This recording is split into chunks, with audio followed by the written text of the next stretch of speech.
Bine ați venit, dragilor din Zodia Rac, oriunde v-ați afla în această lume.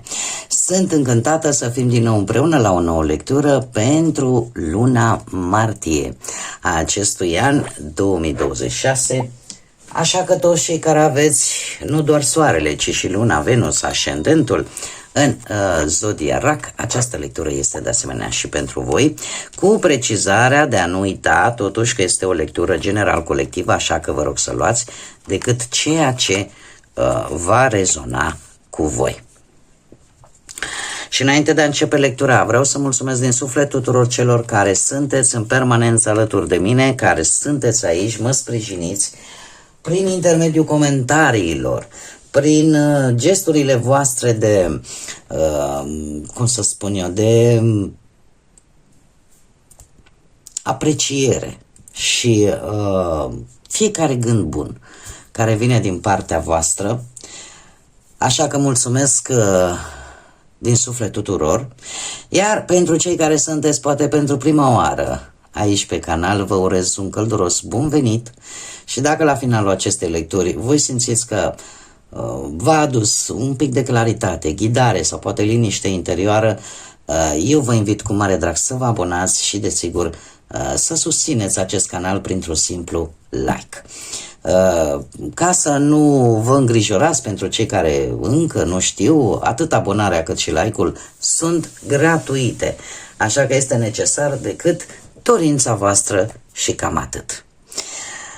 Martie, dragilor, martie este o lună cu doi poli opuși. Avem prima jumătate care începe, ca să zic așa, un pic în forță, din punct de vedere mental, în mare parte. De ce? Pentru că avem, pe 3 martie, avem o lună plină în Fecioară și care vine cu adevăruri. Continuă să iasă adevăruri la suprafață.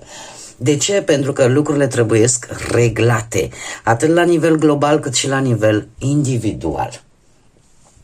Așa că am putea împărți, din punct de vedere astrologic, luna martie în două. Prima jumătate în care se încheie o iluzie, în care vedem lucrurile mult mai clar, în care suntem mult mai analitici, săpăm la rădăcina problemelor, și a doua jumătate în care se trece la acțiune, dar nu oricum, ci asumându-ne și cu responsabilitate. Așa că, dragilor, trebuie să vă spun că în luna martie, noi toți până la urmă vom resimți emoții puternice, mai ales la început de lună, când încă soarele se mai află în Pești și anumite tranzite astrale aduc această energie în care putem fi un pic mai confuzi vis-a-vis de relațiile noastre, da, se resimte lipsa răbdării la nivel global, la nivel individual și dar după 20 martie, când soarele intră în Berbec și avem și echinocțiul de primăvară și începutul unui nou an astrologic, atunci crește dorința de autonomie, crește dorința de acțiune și e ca și cum ai spune, bun, prima jumătate facem curățenie, ne gospodărim, aruncăm ce nu ne mai trebuie și în a doua jumătate a lui martie trecem la acțiune pentru un nou restart.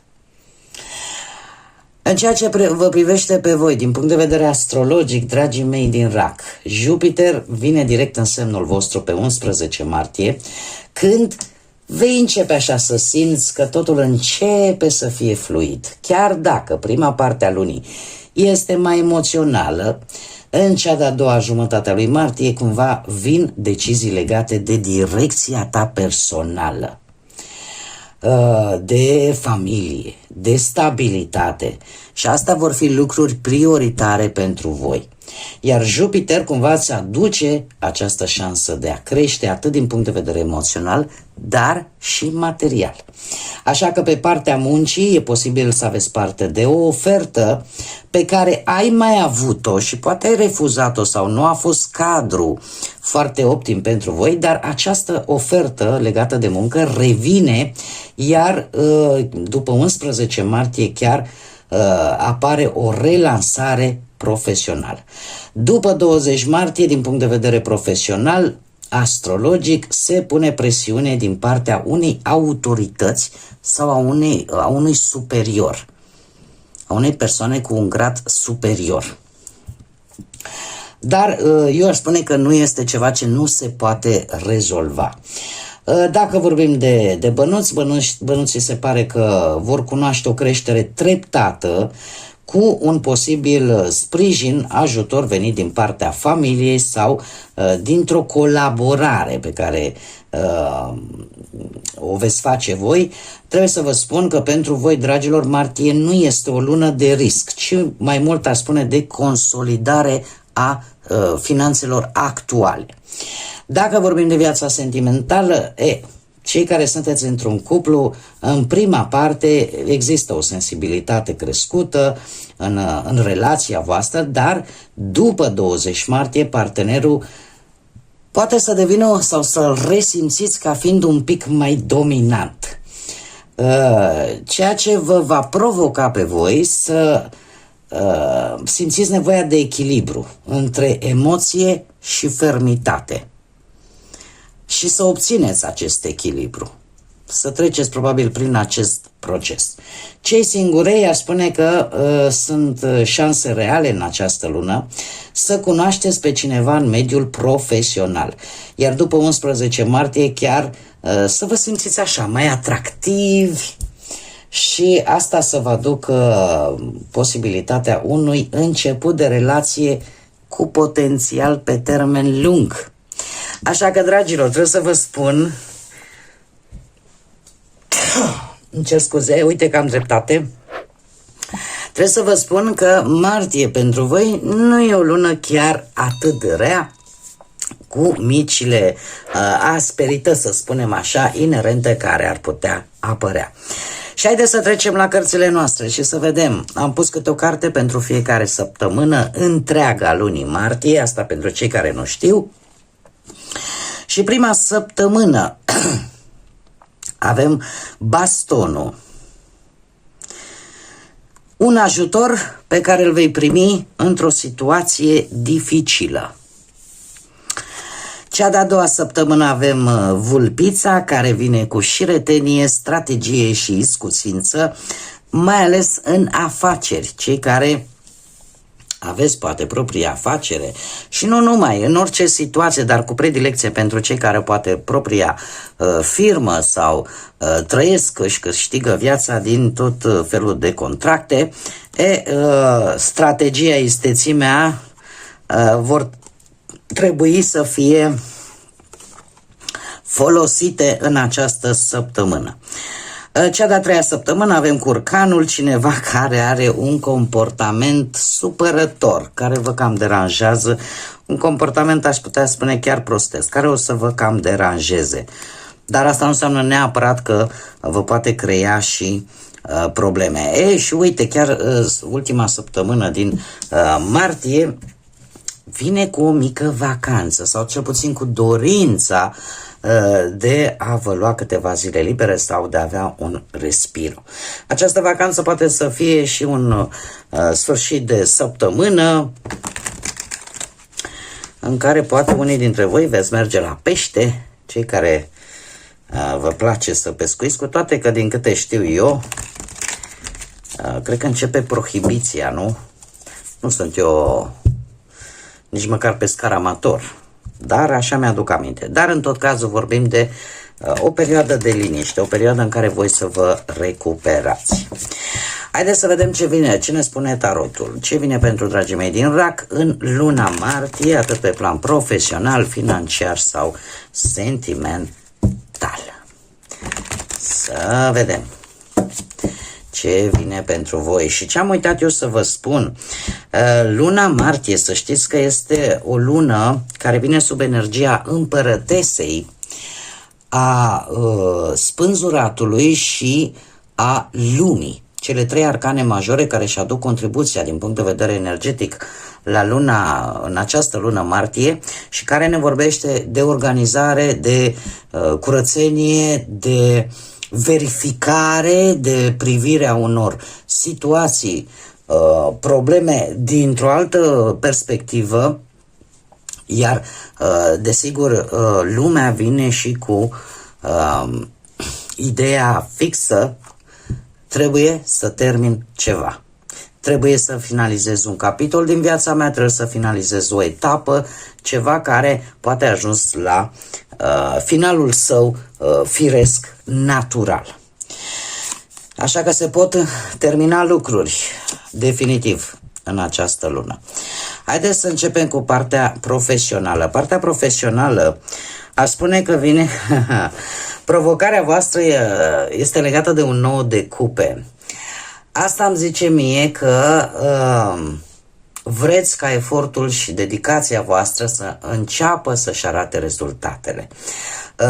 Aveți o dorință foarte aprigă să reușiți sau să aveți acea recunoaștere profesională, poate vis-a-vis de colegi sau de superiori, sau ca ceilalți să valoreze dedicația și efortul vostru sau să vă câștigați un anumit respect la locul de muncă sau, cum am mai spus, o recunoaștere sau, mai bine zis, materializarea unei recunoașteri vis-a-vis de un obiectiv sau un obiectiv profesional sau un plan care să vă aducă așa o creștere a autoestimei și o încredere mai mare în abilitățile voastre. Unii dintre voi, la modul practic, dorința lor este de a obține un post în urma unui interviu și în felul ăsta să se termine o așteptare. Problema este alta. Eu nu spun că nu există potențial. Totuși avem un 5 de monede. Potențial există, doar că, din păcate, pentru unii dintre voi, știi cum e când îți pui piedică singur? Cam așa. Cam așa. Nu știu de ce mi-au ieșit aceste energii. Eu, ați văzut bine, întreb cărțile și nu fac altceva decât să le interpretez. Și trebuie să vă spun încă de la început, pe partea asta vieții profesionale, unii dintre voi este posibil ca un deziderat, o dorință legată de muncă să nu se îndeplinească neapărat în această perioadă. Asta nu înseamnă că nu se va întâmpla niciodată. Aici este ideea. Și aici vreau eu să bat șaua să priceapă lumea. Pentru că am un 3 de spade. Un 3 de spade care... Voi oricum sunteți un pic de busolați, unii dintre voi, nu toată lumea, desigur. Cine se regăsește cu aceste mesaje? Acest 5 de monede îmi vorbește de o lipsă de bănuți sau o lipsă de resurse. Fie ele financiare sau, cum să zic eu, poate că ați pierdut jobul și vă tot puneți speranțe în ceva. Vreți stabilitate, vreți progres. Totuși resursele voastre sunt limitate. Și eu trebuie să vă spun că, indiferent cât de dificilă ar fi situația, trebuie să analizați în jurul vostru și trebuie să acceptați sprijinul celor din jur. Așa cum bine vedem și cu această energie încă din prima săptămână, în care într-adevăr vi se întinde o mână de ajutor, pe care n-ar fi rău să o acceptați. Avem un 3 de spade, iar o dezamăgire care vine în urma poate unei, cum să zic eu, cred că e vorba mai mult de o recunoaștere a meritelor. și se pare că altcineva va primi aceste laude, altcineva va primi această recunoaștere, posibil pe nedrept. Mare atenție, pe nedrept. Dar asta nu este un capăt de lume și uite, ca să vă demonstrez, am mai pus o carte. Vreau din tot sufletul să nu vedeți tarotul ca pe ceva care obligă. Vreau să-l vedeți ca pe o unealtă care arată energiile și care vă dă vouă posibilitatea să vă înțelegeți în primul rând mai bine pe voi și în al doilea rând să înțelegeți situațiile în așa fel încât să vă organizați și să acționați gândindu-vă la ce este pozitiv pentru voi, că aici intervine liberul arbitru. Nu luați tarotul și nici o altfel de unealtă din cartomanție ca pe ceva obligatoriu. Nu, energiile sunt așa, dar voi le puteți schimba prin deciziile, prin alegerile voastre, prin modul vostru diferit poate de a vedea situațiile. De ce am spus că avem marele preot care îmi spune că chiar dacă la un moment dat de cursul acestei luni veți fi profund dezamăgiți și veți vedea că indiferent poate cât v-ați bătut, cumva altcineva primește laurii, voi veți rămâne cu ceva mult mai important, cu principii reale, cu principii, cum să spun eu, corecte. Îmi cer mii de scuze. Am vorbit destul de mult și efectiv laringele este un pic iritat. Deci, voi veți face întotdeauna ceea ce este corect. Și chiar dacă te poți lupta cu o problemă pentru a o rezolva, în cazul de față, dacă îți păstrezi valorile tale și o mare voință și o mare determinare, eu zic că lucrurile astea se pot rezolva. Și acum să vă dau și o veste bună, chiar dacă poate pe parcursul lunii martie lucrurile nu se prezintă pentru cei care se regăsesc, încă o dată precizez, nu se prezintă extraordinar. Trebuie să vă spun că întâlnirea cu cineva, că e un profesor, că e un fost șef, este cineva care are experiență de viață, este cineva care cumva stă în puterea lui să te ghideze, te va ajuta enorm să nu faci nici vreo nefăcută. Deci, și încet, încet îți vei reveni. Haideți să mergem mai departe și să vedem pe plan material. Pe plan material, lucruri importante, să știți. Lucruri importante legate de bani pentru un mijloc de transport posibil sau pentru un eveniment important. Provocarea pentru voi este ori achiziționarea unui obiect de transport, unui mijloc de transport, sau provocarea este să organizați un anumit eveniment important pentru voi. Sau să organizați poate chiar și o călătorie sau un curs sau un studiu, nu știu, ceva care costă niște bănuți. Așa că, sau pur și simplu să vreți să îmbunătățiți un pic mai mult situația financiară. Și avem carul, care vă reprezintă, este arcanul vostru major, vă reprezintă pe voi, și avem și magicianul. Resursele voastre sunt, dragii mei, și am văzut și din partea asta astrologică, aveți energie, aveți hotărâre, aveți determinare, dar trebuie să țineți cont, da, pentru că este să o faceți ponderat. De ce? Avem magicianul care confirmă: ai tot ce-ți trebuie, te duce mintea, știi cum să manevrezi lucrurile, știi cum să-ți reglezi, ca să zic așa, acțiunile, dar cumva, cum să zic eu, perspectiva se prezintă una bună pe plan financiar Și eu aș spune că banii pot veni la voi și chiar puteți să duceți la bun sfârșit. Și aici avem vacanță, avem ceva legat de o călătorie, de ceva, dar este ceva important. Eu zic că le puteți duce la bun sfârșit. Din punctul ăsta de vedere, și banii pot într-adevăr sosi orică dintr-o mică mărire de salariu sau dintr-o mare vânzare, poate chiar a unui mijloc de transport, sau pur și simplu o idee genială care să vă aducă bănuți. Și am văzut și din punct de vedere astrologic, creșterea este treptată și se pare că totuși luna asta pentru voi e mai mult o lună de consolidare a finanțelor. Uite cu dragostea cum stăm, se pare că pentru unii dintre voi va fi o lună a deciziilor definitive. De ce? Pentru că voi vreți să scăpați, asta ar fi provocarea pentru voi, dragilor, în special cei care încă vă mai aflați într-o relație.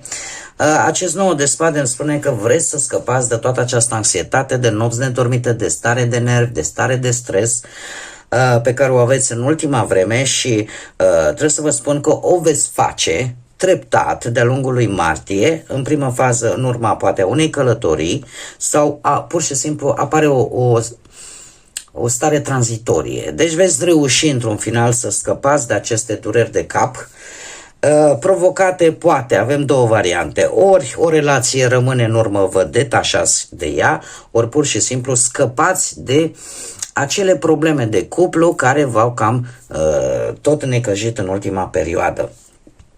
Cum veți obține acest lucru? Poate cu o călătorie, că e într-o zonă de munte, că e, în general aș spune că o călătorie în zone de-astea de podiș, munte, pe aici sau de deal. Dar odată cu această posibilă călătorie, relația cumva, din câte văd eu, ori lasă în urmă ce a fost rău, ori pur și simplu își găsește,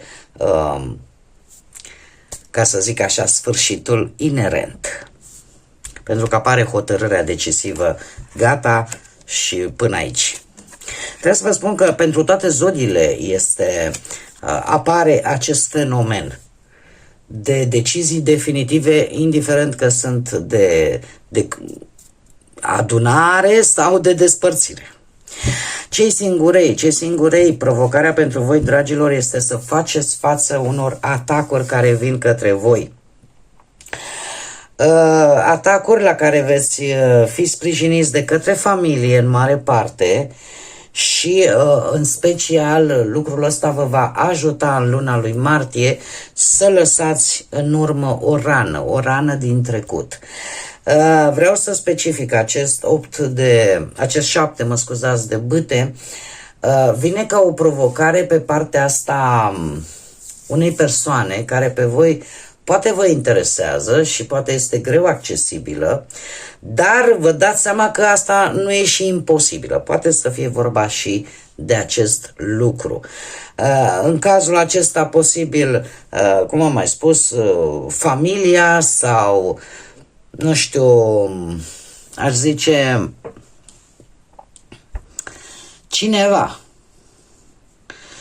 cineva cu o situație destul de bună, cel puțin din punct de vedere material, sau care se trage dintr-o familie cu istorie, să zicem, în care trăiesc foarte mulți membri din familia respectivă, o familie numeroasă, să spunem așa, care vă poate ajuta să traversați această perioadă și cu 4 de cupe vă poate ajuta, cum am mai zis, să închideți ceva din trecut, să vă eliberați în sfârșit de ceva din trecutul vostru care vă ținea, poate, de ce nu, agățați cumva. Haideți să vedem și ce ne spun florile, care este mesajul florilor, dat fiind și faptul că e prima lună de primăvară. Am cerut sfatul florilor. Care este mesajul pentru dragii mei din Rac în luna martie? Ia să vedem. Gipsofila. Așa se numește în latină. Eu nu le știu pe toate acum, chiar dacă îmi plac florile foarte mult și am flori. Un moment. A trebuit să întrerup un pic că mi se stinsese lumânărica. Sper că nu s-a auzit cățelușul meu care îmi ține companie. Vorbeam de flori și de faptul că nu cunosc chiar toate denumirile, atât populare cât și mai ales științifice.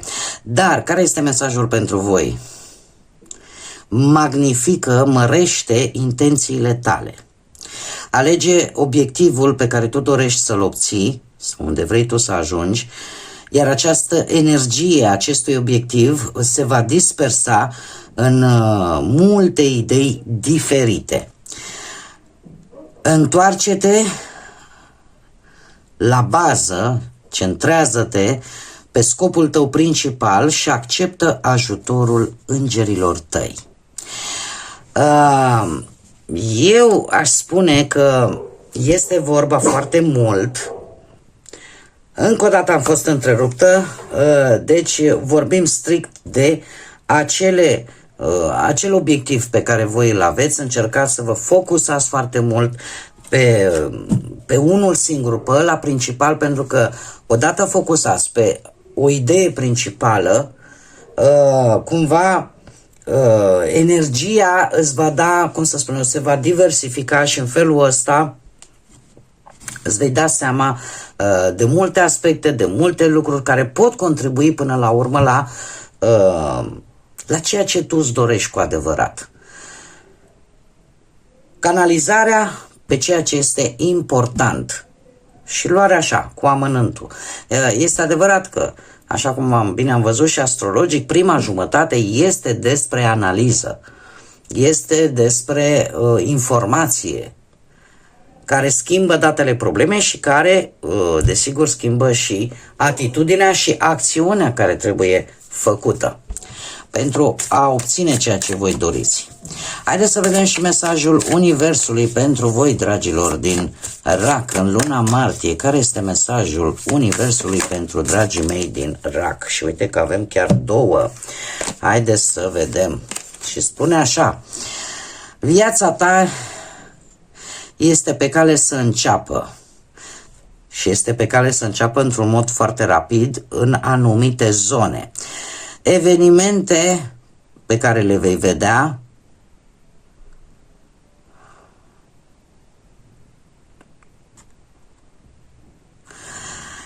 este cumva posibil ca anumite evenimente pe care le vei vedea să fie oprite brusc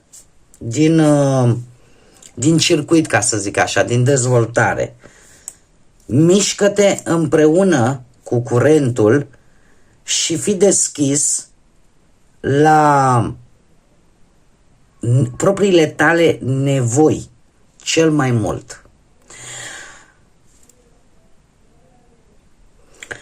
Cu toate că, dacă stau să-l analizez un pic mai bine, spune așa că, totuși, viața ta e pe cale să înceapă să se miște într-un ritm mult mai alert, mai ales în anumite zone. Și e posibil ca anumite, uite aici am tradus un pic incorect, anumite evenimente pe care tu deja le-ai văzut blocate, dintr-o dată încep să se miște, așa că mișcă-te și tu împreună cu ele și acordă atenție la, în primul și în primul rând, la propriile tale nevoi, la ceea ce este important pentru fiecare dintre voi. Și mai avem un mesaj care ne spune așa că într-o zi, atunci când te aștepți mai puțin,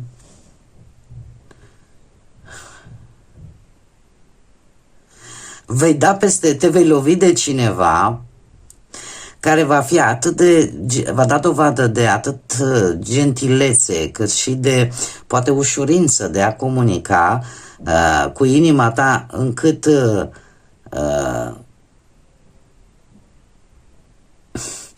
cumva îți va forța inima să o ții deschisă, cumva, nu neapărat că îți va forța, te va face să fii deschis către această persoană.